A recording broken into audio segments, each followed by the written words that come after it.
ان کے گاؤں کا ایک بچہ چھوٹی عمر میں بسوں پہ جا کے نا وہ جاب پہ لگ گیا، تو اس کا کام ہوتا ہے بس کو صاف کرنا، ڈرائیور کو چائے پلانا، اور جہاں کہیں رش ہو تو اس کو ڈائریکشن دینا، استاد جی کٹ لو، استاد جی آن دیو، استاد جی جان دیو، تو یہ اس کا محاورہ بن جاتا ہے۔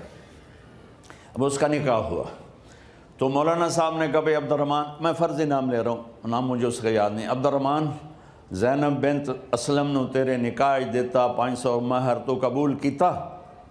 تھوڑی دیر سوچ کے کہندا جی آن دیو۔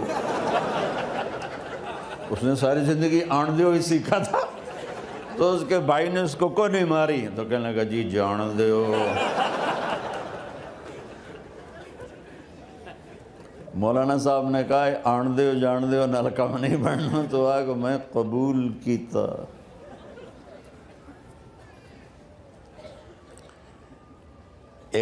یہ بھی صحیح واقعہ سنا رہا ہوں۔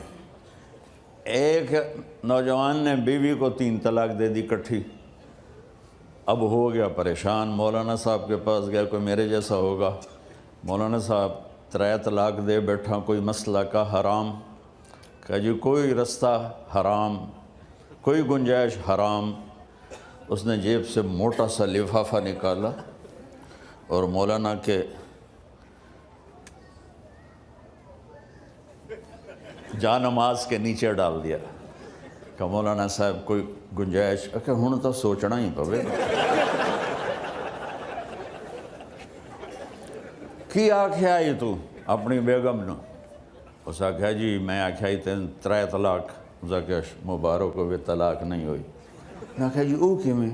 آکھیا او جڑا یہ طلاق ہے عربی دا لفظ، اس سے چاکھنا پمدا ہے طلاق۔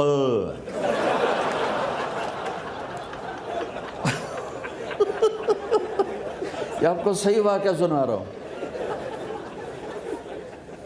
تو تم نے تو چھوٹے کاف کے ساتھ کہا ہے طلاق، او کاف تا کتے آلہ ہے،